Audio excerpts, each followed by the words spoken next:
Hi, I'm Harry Wright, and you're watching Autism 101. I'm an autistic comedian, and through this series, we'll be exploring different aspects of autism, how they can make life harder, and sometimes how they can make it a lot more fun. Over the course of it, I'm going to be giving you 101 top tips on living with autism, and some of the stuff it can help you get away with, whether you're in or out of lockdown. So, as I said last week, sometimes social distancing is natural for autistic people. Down here in London, TfL has started reopening again. The tubes are starting to slowly run with limited capacity. And I'm pleased that people are keeping safe, but I've been social distancing on the tube for a long time. I've lived here 3 years. I've never wanted to sit within 6 feet of anyone on the tube anyway. On the Bakerloo line, which I go on to get to work, a man gets on some days, dressed as a sea captain from the 1930s, and sings songs on a banjo, and nobody ever gives him any money. I mean, maybe it's just the train conductor on a day off that's bored, but I don't want to sit within 6 feet of that guy, and nor does anyone else. I feel you could practice social distancing yourself, out of pandemic time, just by making yourself so weird that people don't want to come within 2 metres. So that's what I'm going to be doing as soon as I go back to work. Not that it doesn't happen anyway. I'm afraid though, if I make eye contact with somebody on the tube, I'm going to catch normal, and that's not a place I want to be.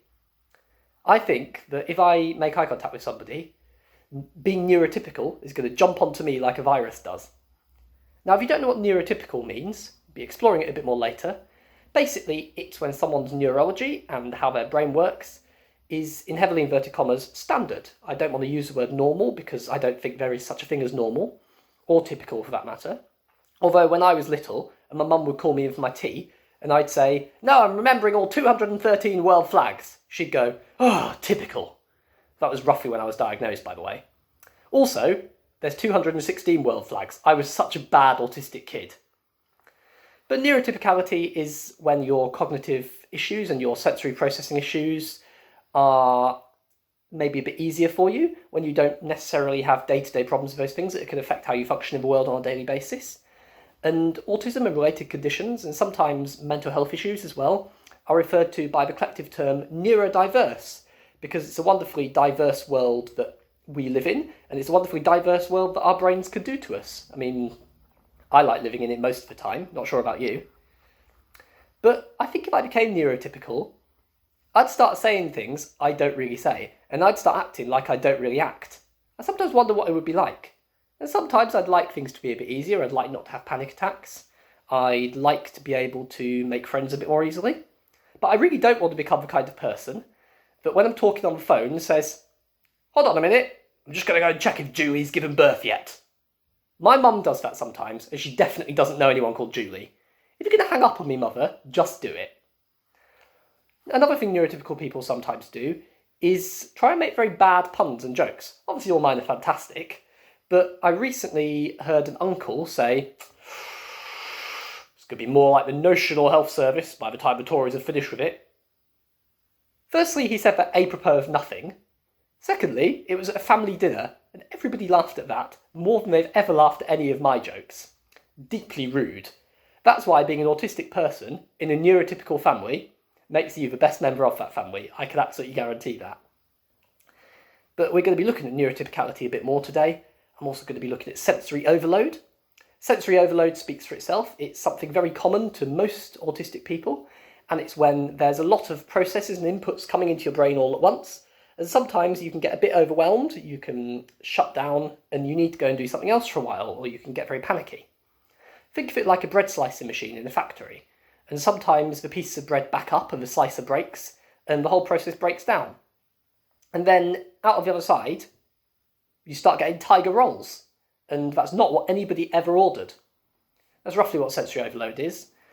Something I've noticed as well is that neurotypical people, and particularly neurotypical men when they're dating, often have very interesting ways of doing it. Now, I'm gay, and I sometimes get messages from people that aren't out yet, or people identify as straight, and that's absolutely fine. But if you're going to do that, please send me the message, and don't just send me Facebook requests for Texas Hold'em poker, because I'm not playing it. And if you want to talk about the flop, the turn, and the river, and make them into sexual terms, you're going to have to work a lot harder. After that, I'm going to be recommending some great content by autistic creators. I'm trying to do that each week, find an autistic artist, actor, comedian, author that I really love, and recommending something, where to check them out and what they're doing at the moment. And there's some fantastic work coming out by all sorts of creatives at this time. It's really brilliant to see. And there's also some very crap work coming out by creatives, such as myself. But yeah, this week I've got a fantastic book to recommend and a podcast as well, so we'll get onto that later. But yeah, this week's tips number 3 and 5. Last week were 1 and 2. If you can spot the pattern, write in and let me know. And if you can spot it, you're probably autistic yourself.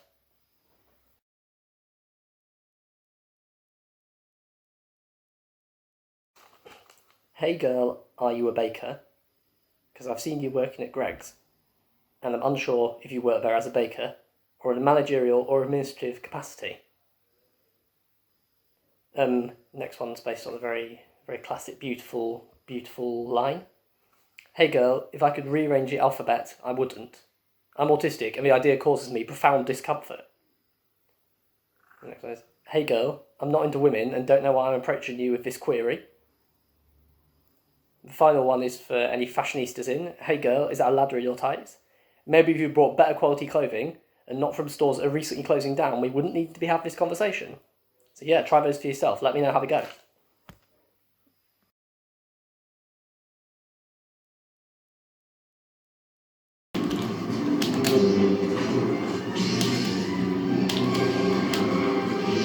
Come on. Where are they? I can't see them. Like, literally cannot see. Yes! Alright, force choke. Oh! I wasn't even aiming at that guy. Oh, you're in for it now, mate. You're in for it now. Here we go. Oh. Yeah. Then I'll do me.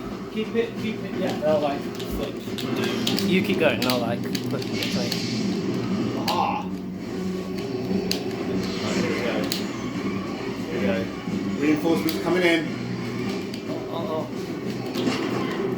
How many hours have you actually played on this? It's in the settings somewhere. I can't remember. Like, in the hundreds somewhere. Here we go. Alright, there you go. Oh, I checked one up. Boom! Crazy. Fine. Yeah, that's absolutely fine. And then I'll just do myself, like, can you actually get out?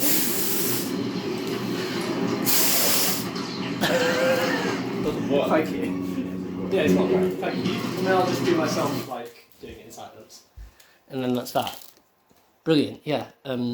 No, thanks for doing it. That's quite easy. Yeah, it wasn't too bad. Me, Dorothy is being ripped. Now I need to just leave this to install all this silly update Just file. do myself, like, pretending to updates. I just can't wait till next gen actually going to be good. Thanks for helping me out. It will be, yeah, hopefully it'll be slightly better than the last one, which was very, very, you could tell had been made by me on the phone. I still enjoyed it. There's some good Thanks. jokes in there. Thanks, man. I'll try and, like, I need to learn how to use graphics properly. So I'm kind of enjoying that more than actually writing content. I'm kind of enjoying, like, learning how to, like, add speech bubbles to things. I watched, like, some YouTube video on it, and it was obviously a 13-year-old girl that had made it. And she was like, how to add the word lol to videos. And it was like a TikTok video she made that uploaded to YouTube. And then it was like this little girl falling downstairs. And then when she got to the bottom of the stairs, she just put lol in the speech bubbles on the video. And then she was like, now if we watch it back, and then you watch it back, and it's just like some of her little sister being seriously injured. Or she's lol. LOL. LOL. And you could hear like her going, Mom, get out!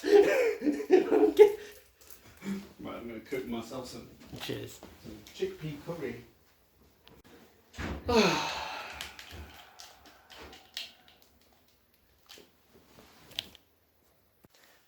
Right, so here are this week's creator recommendations. As I said, every week I'm going to be recommending something by an autistic creator. Could be an artist, an actor, an author, a comedian, someone either with autism or somebody without it that's doing really interesting work to do with autism. So this week I've got two things for you. First is the new book by Camilla Pang. She is a postdoctoral scientist in bioinformatics, which sounds very grand and vague, But basically, she explores how human beings work and whether our bodies are like machines, whether our brains are like machines, how we operate. She is autistic herself. Her new book's called Explaining Humans, What Science Can Teach Us About Life, Love and Relationships. It's brilliant. It's out now. I've read bits and pieces of it. Can't wait to get a copy. Again, I will normally have the books to show, but most of them are either locked down at my mum's, which I am very much not locked down at, or are bits and pieces I've read online, for example, ebooks. I'm a big fan of the old Kindle. So yeah, check that out, Camilla Pang. You can follow her on most social media at Millsy May. That's MILLZYMAI. And Explaining Humans is out now at Random House.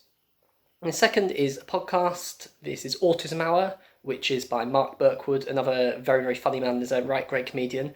I'm hoping to be on it soon. Well, need to get that sorted out with him. So yeah, he interviews a different autistic comedian each week, from open mic acts to professional comics. Talks to them all about their life in comedy, what art they're making at the moment, how autism's affected it. Some really funny people on it. Check out every episode. The episode with Luke Poulton that came out recently is particularly good. Yeah, highly recommend it. That's Autism Hour with Mark Birkwood. You can get it on all usual podcast apps. And a friend of the show, Aaron Hood, is also doing a Hoodcast, which is a similar sort of thing. Aaron's autistic himself. Those are more sort of general comedy discussions, a lot of good banter and good chat. But yeah, also well worth checking out. So both of those are on all your podcast apps. Right, so that's the end of this week's show. Thanks very much for tuning in. Don't forget to like and subscribe, which apparently you're supposed to do now. Yeah, enjoy and see you next week. Keep safe.